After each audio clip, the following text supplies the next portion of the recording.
Entrevista com Maria Lúcia Fatorelli, da Auditoria Cidadã da Dívida. Maria Lúcia, de acordo com pesquisas feitas pela auditoria, a crise econômica ela é seletiva. Como os movimentos sociais podem ajudar a desmascarar essa crise para a população? Veja bem, a crise colocada neste momento, ela não atinge todos os setores da economia igualmente. Veja o caso dos bancos. Os bancos já vêm tendo um lucro estratosférico. As taxas de lucro dos bancos aqui no Brasil superam os lucros obtidos por eles em qualquer parte do mundo. Em 2014, eles lucraram mais de 80 bilhões. Em 2015, ao mesmo tempo em que a indústria enfrentou um processo de queda, nós estamos passando por um processo de desindustrialização, ao mesmo tempo em que tivemos crise no comércio, um desemprego brutal, redução e congelamento salarial, até o PIB do país, toda a economia do país encolheu. Enquanto tudo isso estava acontecendo na economia real, o lucro dos bancos continuou subindo. Então, veja bem, quando a gente fala que é uma crise seletiva, é porque ela não está atingindo igualmente todos os setores. Os bancos não estão em crise, eles continuam tendo lucros. E por que isso acontece? Por causa da transferência, uma transferência enorme de recursos do setor público e do conjunto da sociedade para o setor financeiro por meio da chamada dívida pública. Nós pesquisamos e comprovamos que diversos mecanismos atuam para fazer essa transferência. Um desses mecanismos são as próprias taxas de juros abusivas. Não há justificativa para as taxas de juros aplicadas no Brasil. Elas amarram o nosso país, elas impedem o desenvolvimento da indústria, do comércio, geração de empregos, etc.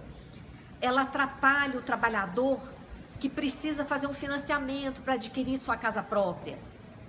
Então, não existe justificativa para essas taxas de juros abusivas e elas configuram uma maneira de transferir renda para os bancos.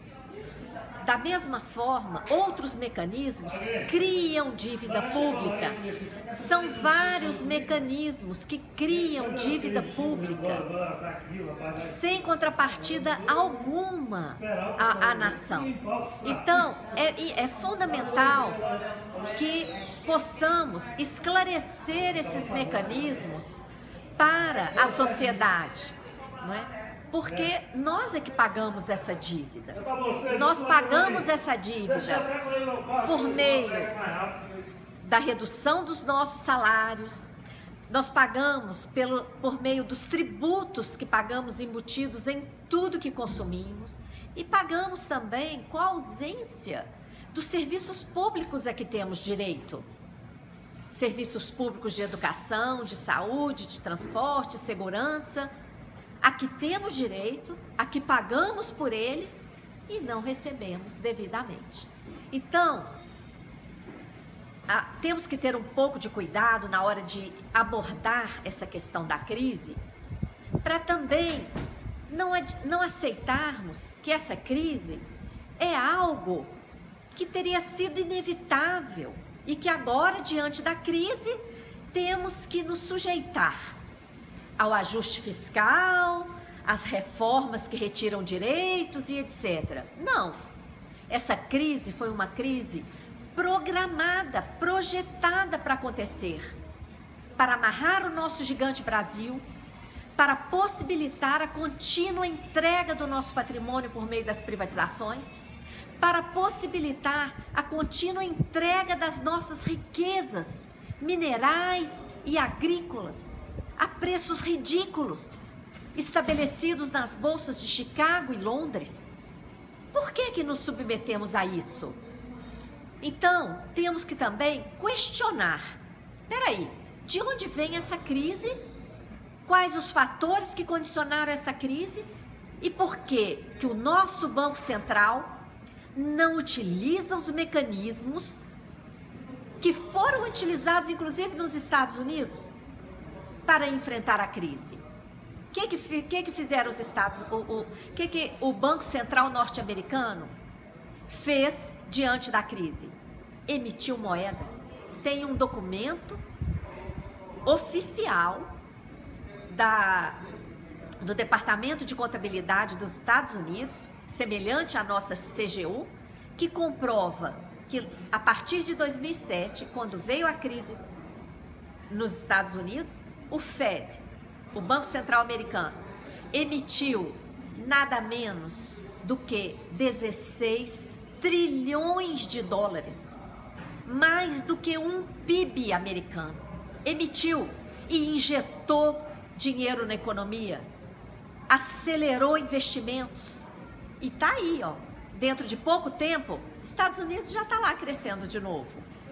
O que o nosso Banco Central está fazendo? Além de não emitir moeda, enxuga a moeda que ultrapassa a reduzida base monetária de apenas 5% do PIB, esterilizando a moeda, gerando dívida pública, porque à medida que ele retira essa moeda dos bancos, ele entrega título da dívida. Nós já temos cerca de 1 trilhão só nesse mecanismo. Além disso, é preciso reduzir os juros, para que voltemos a ter investimentos, para que o Estado seja a locomotiva que puxa o investimento e o desenvolvimento socioeconômico do nosso país. Já basta, já são 500 anos de exploração. E não podemos deixar que essa crise justifique ainda mais o aprofundamento dessa exploração. Então, a mensagem que eu quero deixar para os companheiros e companheiras da FASUBRA é de que, ao traçar o plano de luta, ampliem essa visão da necessidade de enfrentar esse sistema da dívida. Por isso, convoco vocês a participar da campanha pela derrubada do veto, para que tenhamos a oportunidade de fazer uma auditoria da dívida com participação das entidades da sociedade civil. A FASUBRA pode ser uma dessas entidades, junto com a Auditoria Cidadã da Dívida e várias outras. Temos que derrubar esse veto, porque esse pode ser um passo importante de participação cidadã na direção da economia no nosso país. Muito grata.